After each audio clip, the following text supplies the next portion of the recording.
Bonjour à tous, j'espère que vous allez bien. Donc aujourd'hui, on va s'attaquer à un rasoir Revisor avec une lame Solingen. Donc pour la petite histoire, quand je suis allé voir mon coiffeur pour ma coupe de cheveux habituelle il y a 2 jours, connaissant ma passion pour les rasoirs, il m'a demandé si je pouvais lui restaurer ce rasoir qui lui appartient. Donc il s'agit, je pense, d'un 4/8e, c'est une lame assez fine.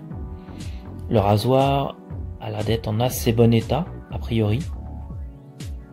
Le biseau a l'air d'être plus ou moins encore là, mais il ne coupe plus assez pour raser. Donc il m'a demandé si je pouvais essayer de l'aider par rapport à cela. Donc voici l'autre côté de la lame, donc la lame Solingen, avec un petit dessin sympa. Donc première chose, vu que ce rasoir a dû servir dans le passé avec beaucoup de personnes, je vais lui faire un petit bain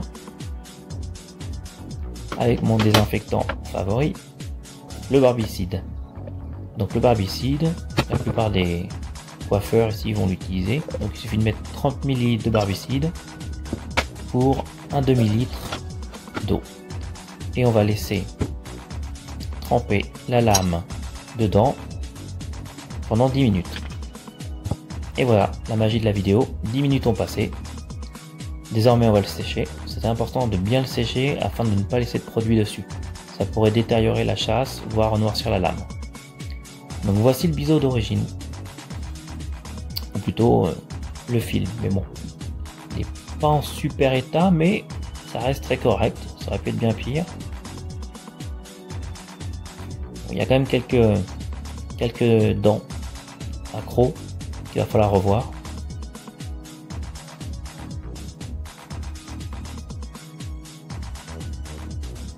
Donc, un petit peu de travail quand même.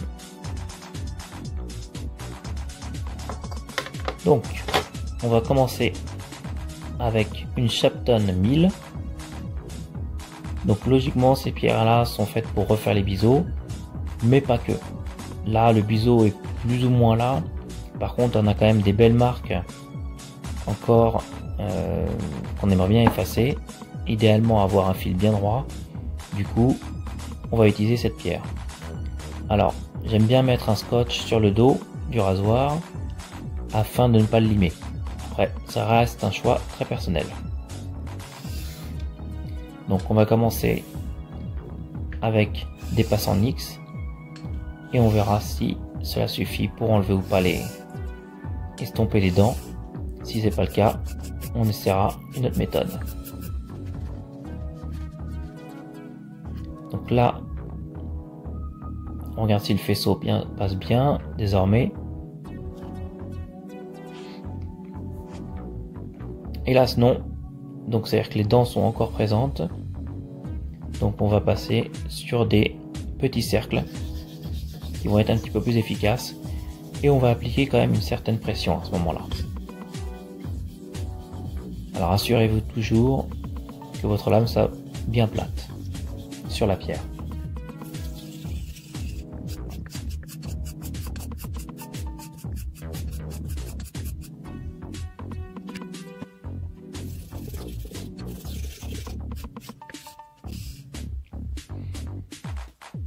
Assurez-vous aussi que votre coude soit le plus haut possible. Pourquoi? Ça vous permet d'avoir une lame bien plate sur votre pierre. Naturellement, votre coude va descendre au fur et à mesure, donc essayez de vous reprendre et de le remettre à la bonne hauteur. Ça vous permet d'avoir vraiment un bon appui avec la lame. Donc on commence à enlever un peu de métal, ce qui est bon signe. Ça va nous permettre d'enlever au maximum ces accros. Donc j'ai refait un petit coup sur le microscope et il y avait encore quelques accros donc, mais c'était quasiment fini. Donc on va finaliser avec des passes en X, pas non plus avec trop de pression maintenant, c'est plus nécessaire. Le test pour voir si je peux couper avec le biseau des poils à la volée.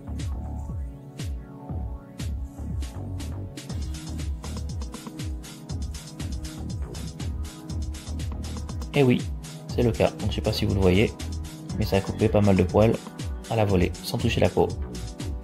Donc notre biseau est désormais fait. Voilà. Donc, pouvez voir ici, on a estompé la plupart des gros accros. Le reste se fera avec les pierres suivantes. Donc il est temps de nettoyer cette Shapton Mill, un petit peu d'eau, afin d'enlever les résidus de pierre ou de métal. Celle-ci, vu qu'elle est quand même assez agressive, on va utiliser le chiffon, mais on va juste tapoter dessus, sans trop frotter, sinon on va laisser des morceaux de chiffon sur la pierre. Et on laissera sécher bien quelques heures. Désormais, on passe avec la Shapton 5000. Même procédé, on la cale bien, on s'assure qu'elle soit droite et plate, un filet d'eau, et on passe la lame dessus.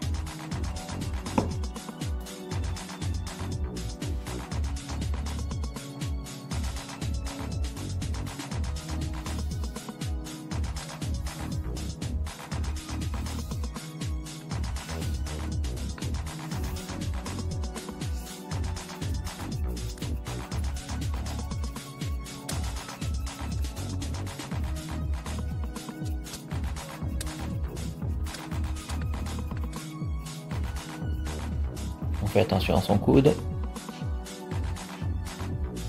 Il y a encore quelques petites marques, ça s'estompe bien, mais il y a encore quelques petites marques, donc on va reprendre nos petits cercles qui sont assez efficaces.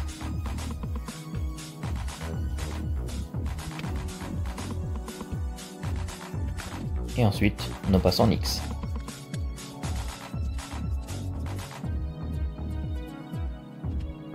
Donc là, le faisceau de lumière passe bien. Il est temps de rincer la Shapton 5000.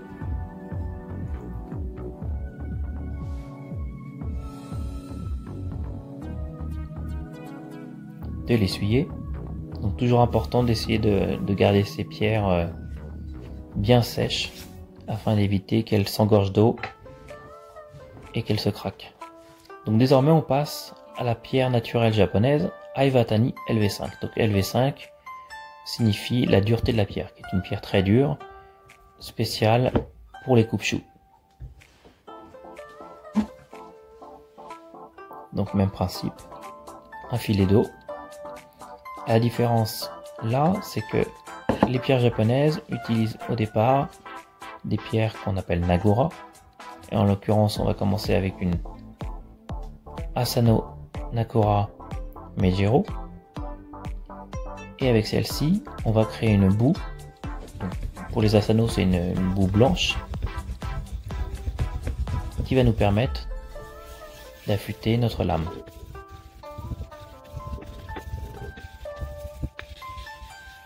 Donc on frotte ces Nagura sur la pierre de base, la Iwatani. On rabat la boue à la fin vers soi, afin que le rasoir commence au niveau de la boue. Et cela va affûter. Donc celle-ci correspond à un grit entre 7 et 8000. Sur les pierres japonaises, il n'y a pas vraiment de grit défini, parce que chaque pierre est différente. Mais c'est à peu près le grit qu'on aura avec cette Meijiro. Donc la sensation là est un petit peu différente, car on a une boue, donc on le sent quand on passe avec la lame, on l'entend.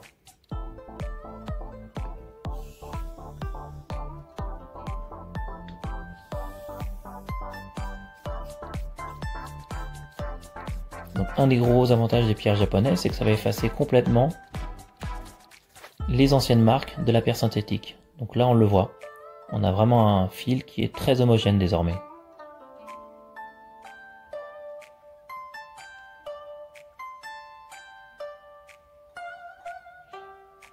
Donc on va rester avec la Iwatani, on va la rincer afin d'enlever les résidus de l'ancienne Nagura.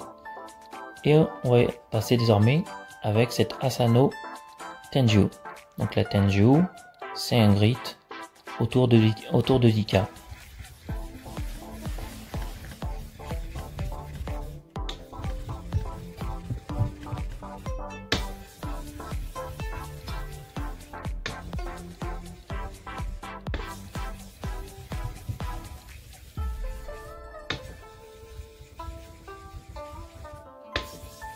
Voilà, on fait notre boue.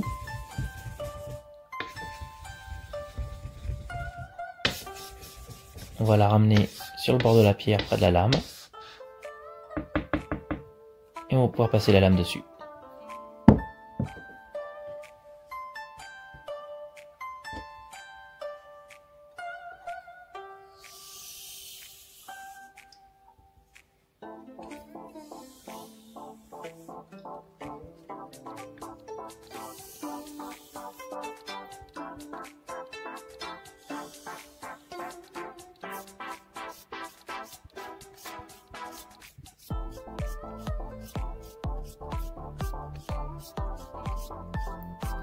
Donc avec cette pierre, toujours, faut savoir que elle est plus petite et moins large que la Shapton, du coup vous êtes obligé de faire des passes en X.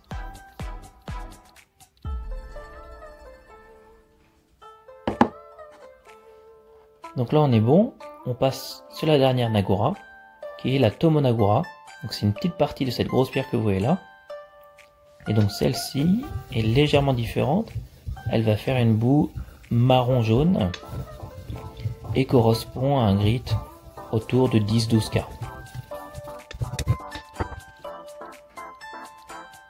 Et donc à ce niveau-là, on met quasiment plus de pression. Seulement le poids de la lame.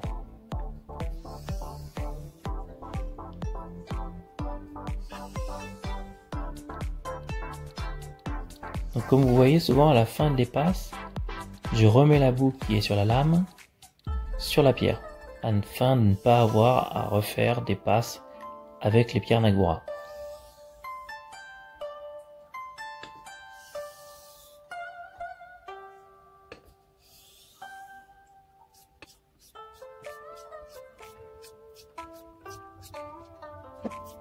Donc à partir de ce niveau-là, on va couper au fur et à mesure la boue avec de l'eau jusqu'à arriver à ce moment-là à l'eau claire. Et donc c'est l'étape finale où on passe la lame à l'eau claire sur l'Iwatani, où on est vraiment au grit ultra final.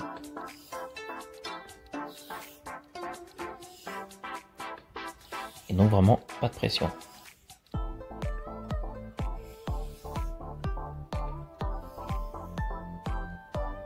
Donc là j'utilise mes deux mains pour essayer d'avoir une lame bien plate sur la pierre sans pression.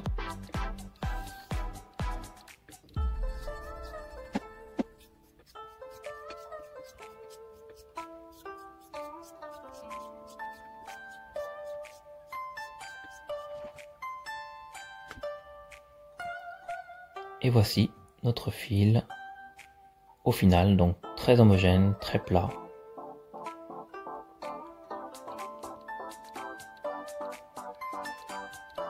Désormais, on rince la pierre, on l'essuie.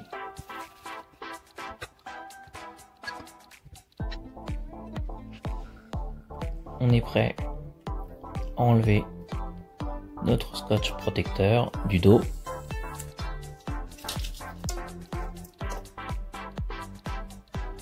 On s'assure qu'il n'y ait plus de collant sur le dos.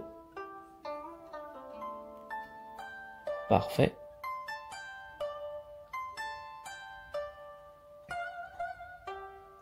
Et donc, on va pouvoir le passer au strop. Environ 150 passes au strop, ce serait bien. Et voici désormais le super rasage que j'ai eu avec mon kit Extro Camelot. J'espère que la vidéo vous a plu. À bientôt. Au revoir.